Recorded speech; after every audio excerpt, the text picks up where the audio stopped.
Good evening everyone. Welcome है आप सभी का आपके अपने यूट्यूब चैनल द इजीपी क्लासेज पर। देखिए, जो हमारी फर्स्ट क्लास हुई थी एडवर्ब की, उसमें हमने किया था कि एडवर्ब क्या होती है, किन किन चीज़ों को ये क्वालिफाई करती है और उन एडवर्ब की टाइप्स जो हैं वो कितनी होती हैं और उनकी प्लेसमेंट कहाँ होती है। तीन टाइप्स की एडवर्ब और उनकी प्लेसमेंट को लेकर के हमने ऑलरेडी डिस्कशन कर लिया है कि एडवर्ब प्लेस जो होती है, एडवर्ब ऑफ टाइम जो होती है और एडवर्ब ऑफ मैनर जो होती है। कि एडवर्ब ऑफ प्लेस को फाइंड आउट कैसे करते हैं। एडवर्ब ऑफ प्लेस को फाइंड आउट करने के लिए मैंने आप लोगों को एक वर्ड बताया था कि एडवर्ब ऑफ प्लेस वेयर का आंसर देगी। एडवर्ब ऑफ टाइम जो है हमारी वो व्हेन का आंसर देगा, कि जो वर्ड वाक्य में व्हेन का आंसर देने वाला होता है यानी कि समय को बताने वाला वर्ड होता है और वो व्हेन का आंसर होता है, वो एडवर्ब ऑफ टाइम होता है। और जो नेक्स्ट था हमारा वो था एडवर्ब ऑफ मैनर, कि मैनर का मीनिंग तरीका होता है। इसलिए इसको फाइंड आउट करने के लिए मैंने बताया था कि हाउ जो वर्ड है, कैसे यानी किसी एक्शन को किस तरीके से किया जाता है, उसका आंसर जो देने वाला वर्ड है वो मैनर है। और तीनों की तीनों एडवर्ब की प्लेसमेंट कहां बताई थी? At the end of the sentences. Is it okay? और इनमें यह भी बताया था कि अगर तीनों एडवर्ब एक साथ आती हैं तो इनकी प्लेसमेंट कैसे होगी, यानी कि पहली कौन सी, दूसरी कौन सी और तीसरी कौन सी, यानी कि किस सीक्वेंस में ये तीनों आएंगी। ये बात हमारी हुई थी एडवर्ब ऑफ मैनर की। आज हम आगे बात करते हैं। देखिए,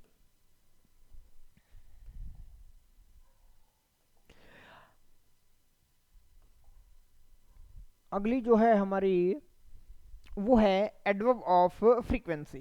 क्या है भाई? Adverb of frequency. अब देखिए, फ्रीक्वेंसी जो है वो क्या है? Adverb of frequency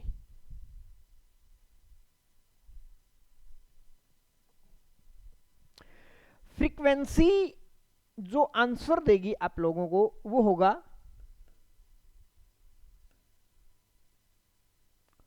how often. Frequency का मीनिंग होता है कि कितनी बार, यानी कि कोई एक्शन आप कितनी बार करते हो वो फ्रीक्वेंसी होती है। तो ये आंसर देगा आपको हाउ ऑफन का। किसका आंसर देगा भाई? हाउ ऑफन का आंसर देगा। यानी कि इसको हम ये भी कह सकते हैं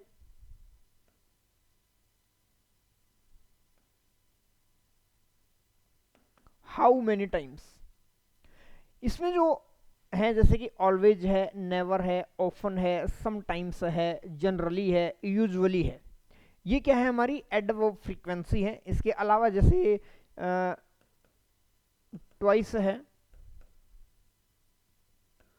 थ्राइस है, सेवरल टाइम्स है, मेनी टाइम्स है, ये सारी की सारी हमारी एडवर्ब ऑफ फ्रीक्वेंसी में आती है। कि कोई एक्शन, जैसे अगर मैं कहूं आई हैव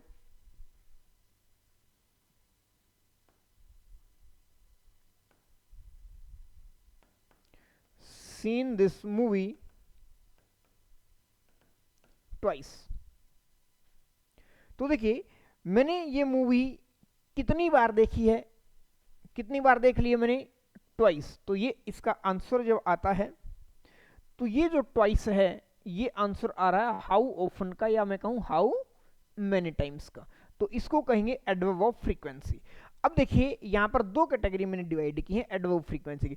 एक हमारी always, never, often, sometimes, generally, usually, occasionally, frequently, ये सारी की सारी ये एडवर्ब फ्रीक्वेंसी है। और twice, thrice, several time, many times, ये भी हमारी क्या है? एडवर्ब फ्रीक्वेंसी है। अब यहां पर ये जो हमारी एडवर्ब्स हैं, इनकी जो प्लेसमेंट होती है, इनकी प्लेसमेंट होती है भाई मेन वर्ब से पहले। इनकी प्लेसमेंट कहां होती है? मेन वर्ब से पहले। और इनकी प्लेसमेंट जो है वो जनरली क्या होती है? At the end of the sentence. Have you got it? तो ये बात थी हमारी एडवर्ब ऑफ फ्रीक्वेंसी क्या होती है और एडवर्ब ऑफ फ्रीक्वेंसी की प्लेसमेंट कहां पर होती है।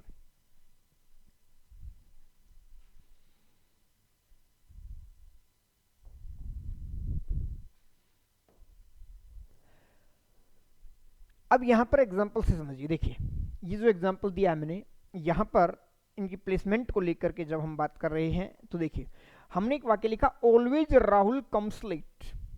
सबसे पहले एडवर्ब ऑफ फ्रीक्वेंसी जो है वो हमारी क्या है, ऑलवेज है। लेकिन ऑलवेज को यहां इस वाक्य के अंदर क्या ठीक जगह पर इसकी जो प्लेसमेंट होनी चाहिए वहां रखा गया है, नहीं। मैंने कहा है कि ये जो एडवर्ब ऑफ फ्रीक्वेंसी वो कहां आनी चाहिए, मेन वर्ब से ठीक पहले। तो इसको यहां से हटा करके हम यहां प्लेस करेंगे और हम लिखेंगे इसको सही करके Rahul always comes late. Rahul always comes late. तो ये हमारी जो एडवर्ब ऑफ फ्रीक्वेंसी है मेन वर्ब से ठीक पहले यूज की गई है। सेकंड है सी कम्स हेयर जनरली। अब वही बात है कि ये जो हमारी एडवर्ब है, अब इसको लगा दिया वाक्य के एंड में। इसको हम वाक्य के एंड में नहीं लगाएंगे, कहां लगाएंगे, मेन वर्ब से ठीक पहले लगाएंगे। तो ये कम्स से पहले इसका यूज करेंगे और इसको लिखेंगे सी जनरली कम्स हेयर। अच्छा, यहां पर आपसे अगर पूछा जाए बताइए कि हेयर क्या है, हेयर क्या है, तो दोस्तों जो हेयर है वो आंसर किसका दे रहा है, ये आंसर वेयर का दे रहा है। इसलिए इस हेयर को कहेंगे adverb of place. Is it okay. तो ये बात थी हमारी एडवर्ब ऑफ फ्रीक्वेंसी को लेकर के। अगली जो हम बात करेंगे वो है हमारी एडवर्ब ऑफ डिग्री। क्या है, एडवर्ब ऑफ डिग्री है। इसको हम एडवर्ब ऑफ क्वांटिटी भी कह सकते हैं। ये क्या चीज शो करती है, शोज इंटेंसिटी और एक्सटेंट। ये इंटेंसिटी यानी कि एक लेवल को दिखाती है, क्वांटिटी को दिखाती है। इसको हम एडवर्ब ऑफ डिग्री कह सकते हैं, एडवर्ब ऑफ क्वांटिटी कह सकते हैं, एडवर्ब ऑफ एक्सटेंट कह सकते हैं। अब मैंने अगर एक वाक्य लिखा, मैंने कहा सीमा इज वेरी इंटेलिजेंट। अब जो लेवल जो होगा वो क्वांटिटी जो होगी, ये जो एडवर्ब है ये जनरली क्या, आपको ये ध्यान रखना है कि ये एक एडजेक्टिव को और उस जिस क्वालिटी की हम बात करते हैं उसके लेवल की बात करती है। तो यहां पर इंटेलिजेंट जो है ये हमारा क्या है, ये अपने आप में एक एडजेक्टिव है। अब इस एडजेक्टिव को मॉडिफाई कौन कर रहा है, इस एडजेक्टिव को मॉडिफाई ये जो वर्ड है हमारे पास वेरी, ये कर रहा है। तो ये हमारी है एडवर्ब, एडवर्ब। अब जब हम क्वांटिटी की बात कर रहे हैं, लेवल की बात कर रहे हैं, डिग्री की बात कर रहे हैं, तो अंडरस्टूड सी बात है किस चीज का आंसर मिलेगा, यहां पर हमें आंसर जो मिलेगा, यहां पर जो आंसर हमें मिलना चाहिए वो आंसर होगा हाउ मच। किसका मिलेगा भाई, हाउ मच। अब हाउ मच का मीनिंग क्या है, हाउ मच का जो क्वांटिटी या लेवल को बताने के लिए यूज होता है, जिसको हम हिंदी में कहते हैं कितना या कितने।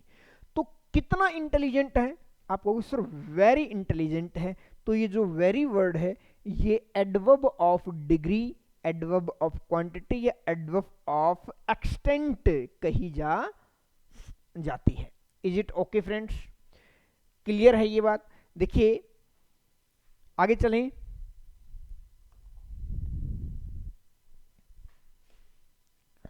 ठीक है, ही इज वेरी इंटेलिजेंट, ये वही एग्जांपल है। अब अगला जो आता है हमारी एडवर्ब ऑफ कंपैरिजन भी आता है।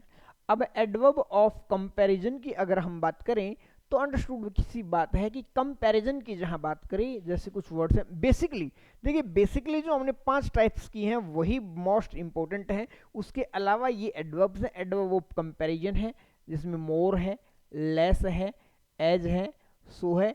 ये एडवर्ब ऑफ कंपैरिजन है। जैसे he is more intelligent, he is more intelligent, तो हमने मोर का जिक्र किया है, जो किसको क्वालिफाई कर रहा है, जो उस adjective, more adjective, he works more than Reena, he works more than Reena. तो देखिए ये जो मोर आया हुआ है यहाँ पर, अब ये काम करने के को लेकर के एक कंपैरिजन की बात की है इसने, और कंपैरिजन की बात की है तो ये मोर, तो इस तरह से एडवर्ब ऑफ कंपैरिजन जो है ये हमारे है।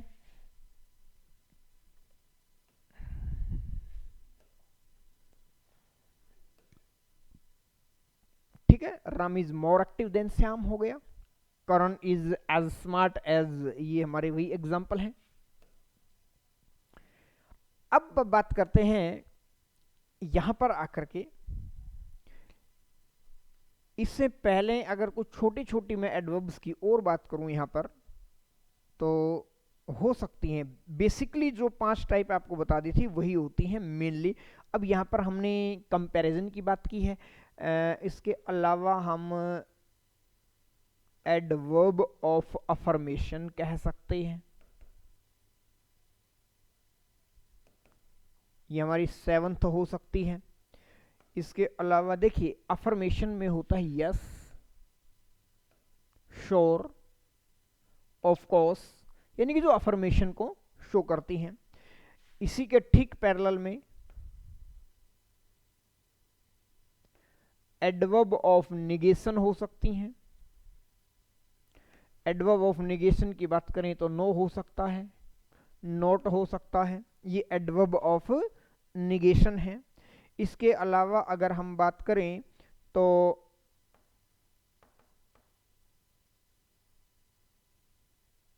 इंटेरोगेटिव एडवर्ब हो सकती हैं, इंटेरोगेटिव एडवर्ब हो सकती हैं, जैसे हमने कहा है वाई है, हाउ है, व्हेन है, यानी कि ये क्या है, इंटेरोगेटिव एडवर्ब। लेकिन जो 5 टाइप आपको बताई हैं वही है मोस्ट इंपोर्टेंट, ये आपके एडिशनल इंफॉर्मेशन, ये आपको ये पता होना चाहिए कि एडवर्ब ये भी होती हैं। लेकिन जो क्वेश्चन बनेंगे वो उन 5 टाइप्स की जो आप लोगों को ऑलरेडी हमने बता दी कि उनकी प्लेसमेंट को लेकर के किस तरह से सवाल आते हैं, वो आप लोगों से हम डिस्कस कर चुके हैं। तो अब बात हम करते हैं नेक्स्ट जो हमारी बात है वो आता है, एक वर्ड है हमारा ओनली, वर्ड है हमारा ओनली। देखिए ओनली वर्ड जो होता है वो जिस भी वर्ड के साथ लगता है, ओनली वर्ड मैंने क्या कहा, जिस भी वर्ड के साथ लगता है ये उसी को क्वालिफाई करता है। एग्जाम्पल देखिए, एग्जाम्पल अगर मैं ये कहूं सीमा रेड ओनली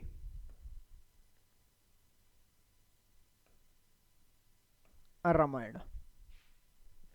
अगला मैंने कहा सीमा ओनली रेड रामायण। अगला मैंने कहा ओनली सीमा रेड रामायण। तीनों वाक्यों को जब हम देख रहे हैं तो इन तीनों वाक्यों में हमें जो देखने को मिल रहा है वो मिल रहा है कि यहां ओनली जो लगा हुआ है वो रामायणा के साथ लगा हुआ है, यहां पर ओनली जो लगा हुआ है वो इस वर्ब रिड के साथ लगा हुआ है, और यहां पर जो ओनली लगा हुआ है वो इस सब्जेक्ट यानी कि सीमा जो हमारा सब्जेक्ट एक नाउन है इसके साथ लगा हुआ है। अब बात आती है कि ओनली की प्लेसमेंट कहां होनी चाहिए। ओनली कहीं पर भी आ सकता है भाई दोस्तों, ओनली कहीं पर भी आ सकता है, मैंने यही बात कही है, लेकिन ये जहां पर आएगी उसी को क्वालिफाई करेगी। अब यहां पर हमने कहा कि सीमा रेड ओनली रामायण, कि सीमा ने पढ़ी किसको, केवल रामायणा को। इट मीन्स इसका मीनिंग क्या हुआ, इट मीन्स हुआ नथिंग एल्स। इसका मीनिंग क्या हुआ, इसका मीनिंग हुआ नथिंग एल्स। अब हमने कहा सीमा ओनली रेड, अब यहां बात आ रही है कि इसके साथ है, वर्ब के साथ, इट मीन्स नॉट अंडरस्टैंड, यानी कि उसने केवल पढ़ी तो है लेकिन उसको क्या नहीं किया, समझा नहीं। इसी वर्ड को ये मॉडिफाई कर रहा है। अब बात आती है only Seema, it means no one else, कि भाई सीमा ने पढ़ी है, किसी और ने नहीं। तो तीनों का फर्क समझ आया कि उसने केवल रामायण पढ़ी है, किसी दूसरी चीज को नहीं, किसी दूसरी बुक को नहीं।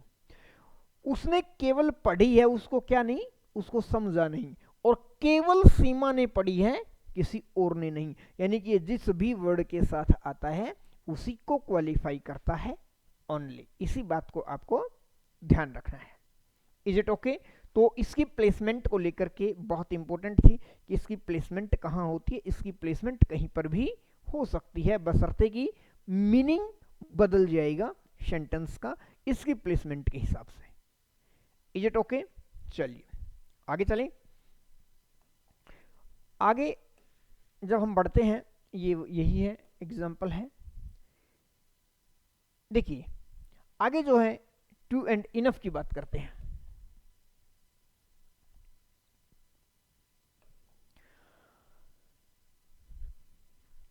टू एंड इनफ का जो कॉन्सेप्ट है उसको आप लोगों को समझना है। देखिए हमने कहा सबसे पहली बात कि टू जो है, टू क्या है, ये टू नहीं है। ये टू जो है उसका मीनिंग क्या होता है, मोर देन रिक्वायर्ड, जरूरत से ज्यादा। किस सेंस में, नेगेटिव सेंस में। ये नेगेटिव सेंस के लिए यूज होता है। Is it okay? किसके लिए यूज होता है, ये नेगेटिव सेंस के लिए यूज होता है।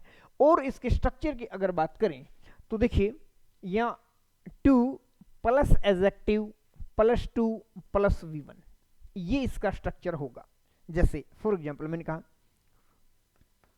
ही इज टू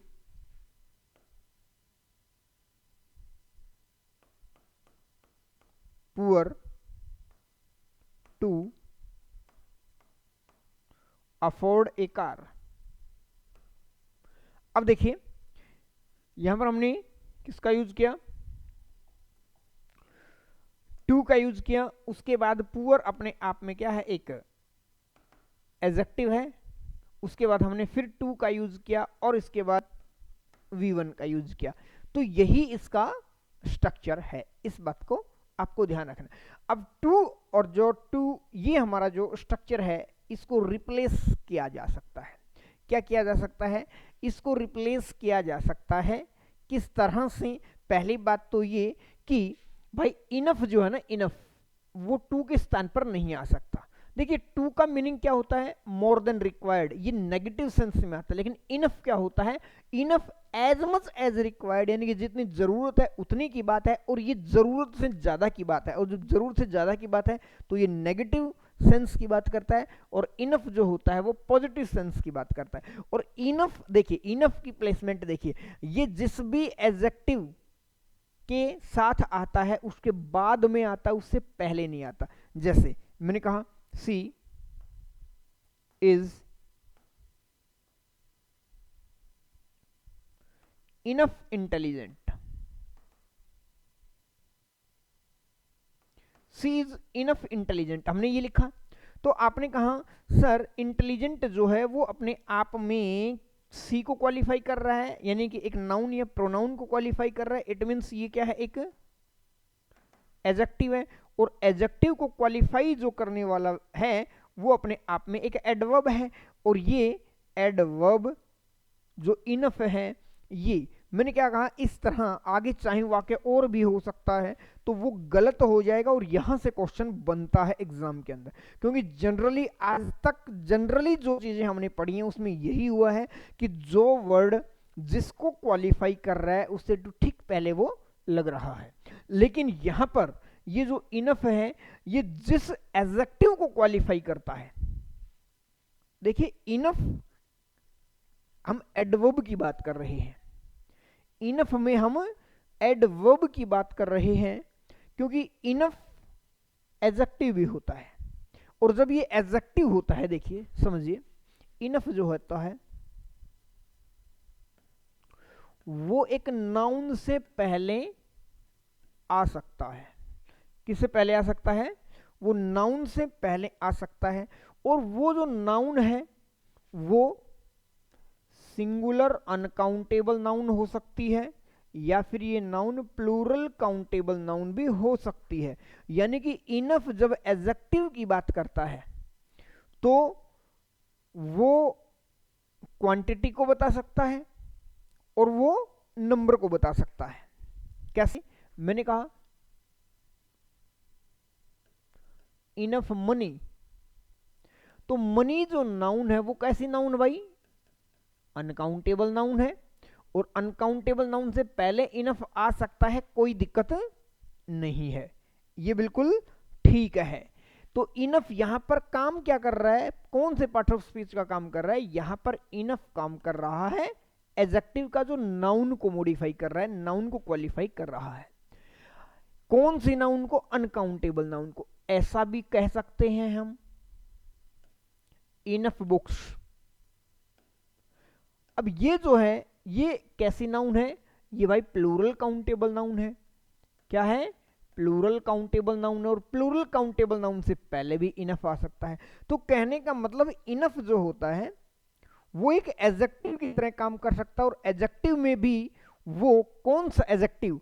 वो नंबर, न्यूमरल एडजेक्टिव की तरह काम कर सकता है, या फिर वो एडजेक्टिव ऑफ क्वांटिटी या क्वांटिटेटिव एडजेक्टिव कहीं उसका भी काम कर सकता है। लेकिन यहां से एग्जाम के अंदर क्वेश्चन नहीं आएगा, ये सिंपल बात है। क्वेश्चन यहां से आएगा कि जब ये एडजेक्टिव को क्वालिफाई करता है, इनफ जब एडजेक्टिव को क्वालिफाई करेगा तो क्या कहलाएगा? सबसे पहली बात तो क्या वो एडजेक्टिव कहलाएगा? क्या एक एडजेक्टिव दूसरे एडजेक्टिव को क्वालिफाई कर सकता है? नहीं। एडजेक्टिव जो होता है उसको क्वालिफाई करने का काम किसका होता है भाई? एडवर्ब का होता है। तो यहां पर यही जो गलती है कि सी इज इनफ। अगर मैं इस वाक्य को आगे लिखूं, she is enough intelligent to solve this puzzle. मान लीजिए हमने ये एक वाक्य लिखा, अब यहां पर एरर पूछा गया है आप लोगों से, तो आप बड़े ही आराम से ये समझते हो कि सर एडजेक्टिव है, एडजेक्टिव को ये अगर क्वालिफाई कर रहा है तो ये एडवर्ब है, और उसके बाद 2+V1 आ रहा है, क्योंकि इनफ के बाद भी 2+V1 का ही प्रयोग होता है। इनफ के बाद अगर एक वर्ब आती है तो वो भी इन्फिनेटिव फॉर्म में आती है, 2+V1 के फॉर्म में आती है। अब आप सोचोगे सर इसके अंदर तो कोई दिक्कत नहीं है। भाई दिक्कत है, और दिक्कत यही है कि मैंने कहा है कि जब ये एडजेक्टिव को मॉडिफाई करेगा तो एडजेक्टिव, जिस एडजेक्टिव को ये मॉडिफाई करेगा उसके बाद में इनफ आएगा। तो यहां पर सिर्फ क्या करना है, इसकी प्लेसमेंट को बदल करके हम कहेंगे सी इज इंटेलिजेंट इनफ, बस इतना सा काम करना है, और यही छोटी सी गलती एक बड़ी गलती बन जाती है। Is it okay? तो ये बात थी हमारी इनफ को लिख करके। Is it okay? अब वापिस आते हैं हम टू और टू के ऊपर। देखिए ये हमारी बात हो गई, अब इसको रिप्लेस किया जा सकता है, ये हो गया, ठीक है भाई।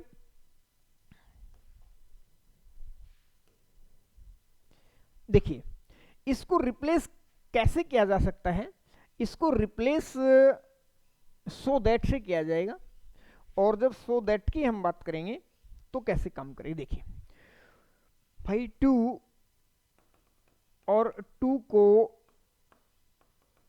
सो दैट से हम रिप्लेस कर सकते हैं। अब आप लोगों के सामने मैंने क्या लिखा है, पहले ये जो क्वेश्चन लिखा है देखिए, she is too week, week हमारा क्या है, एडजेक्टिव है, अगला आ गया टू, कैरी समथिंग, एक बात क्लियर।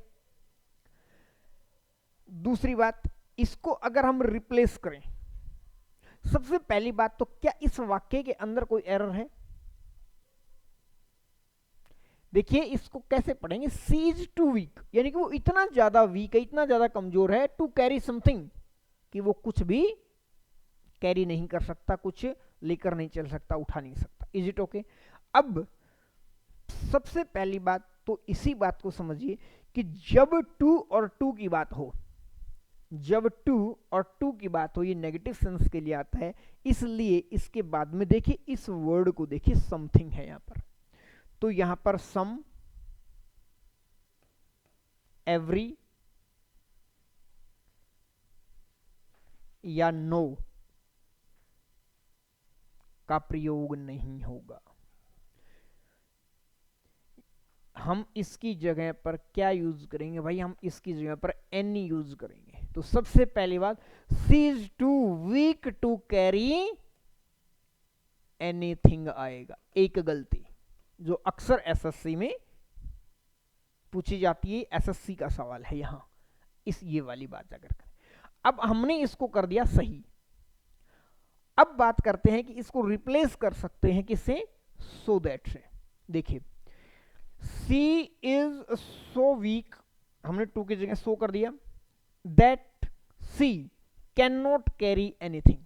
अब यहां पर बात समझिए कि इसके बाद में जब हम सो दैट की बात करेंगे, टू और टू को रिप्लेस करेंगे, तो इसके बाद में आपको नॉट यानी कि नेगेटिव सेंटेंस बनाना पड़ेगा। अगर हम पॉजिटिव बना देंगे तो सेंटेंस की सेंस जो हो वो गलत हो जाएगी। अब यहां पर इस वाक्य को यही तो करें, वो इतना ज्यादा वीक है कि कुछ भी चीज को कैरी नहीं कर सकता, तो टू अपने आप में नेगेटिव है, तो she is so weak that she can not, तो देखिए ये हमने नेगेटिव सेंटेंस की यहां पर बात की है। Is it okay? अगला वाक्य देखिए, Rahul is too poor to afford everything. तो सबसे पहली गलती देखिए फिर वही आ रही है कि यहां पर एवरीथिंग दिया हुआ है और एवरीथिंग नहीं आएगा, टू और टू के स्ट्रक्चर में क्या आएगा, ओनली एनीथिंग आएगा। तो यहां पर भी हमें क्या करना पड़ेगा, सबसे पहले तो दोस्तों एनीथिंग करना पड़ेगा। क्या करना पड़ेगा, एनीथिंग। अब बात करते हैं इसको सो दैट से रिप्लेस करते हैं, तो वही बात है, टू और टू आया हुआ है तो हम सो दैट का यूज कर देंगे, और इसके बाद आने वाला जो क्लोज होगा हमारा वो कैसा होगा, नेगेटिव होगा, और यहां पर हमने एनीथिंग ऑलरेडी कर दिया है। तो ये बात थी हमारी, टू और टू का प्रयोग कहां होता है और उसको सो दैट से रिप्लेस किया जा सकता है। लेकिन ये एक बड़ा इंपॉर्टेंट सवाल है कि इसके बाद में आपको समथिंग, सम, एनी और नो का प्रयोग नहीं करना, बल्कि किसका प्रयोग करना है, एनी का प्रयोग करना है। अब नेक्स्ट जो बात है इसमें ये समझिए एक बात,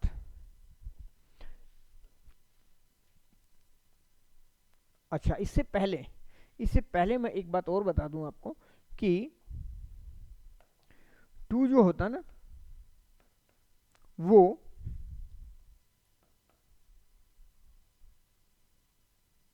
नेगेटिव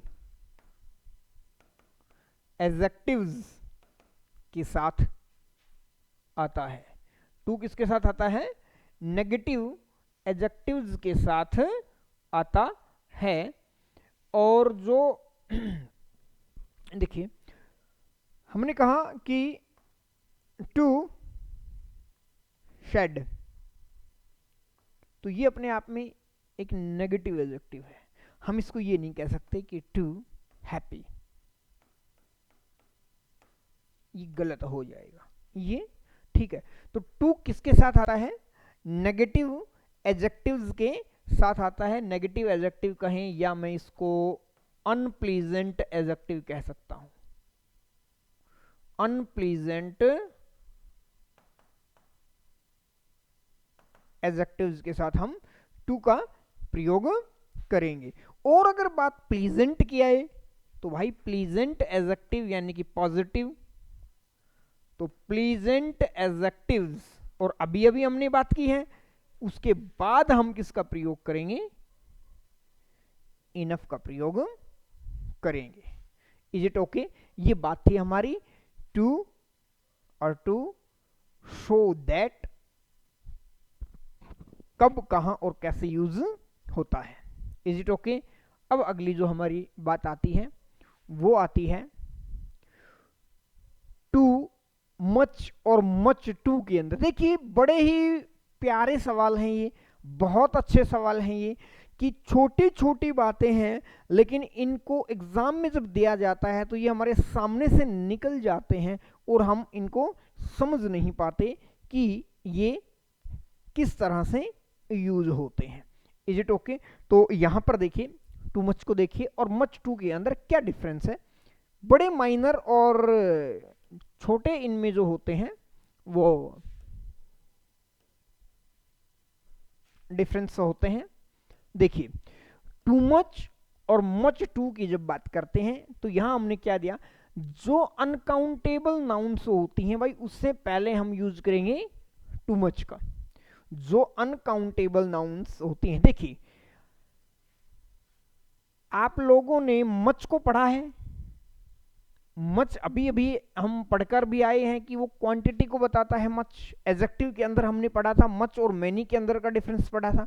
तो ये समझकर चले कि जब अनकाउंटेबल नाउन आ रहा है तो मच आ गया, उससे ठीक पहले मच, और उस मच को मच से पहले हमने टू का यूज कर दिया, यानी कि यहां पर ये यूनिट के तौर पर काम कर रहा है।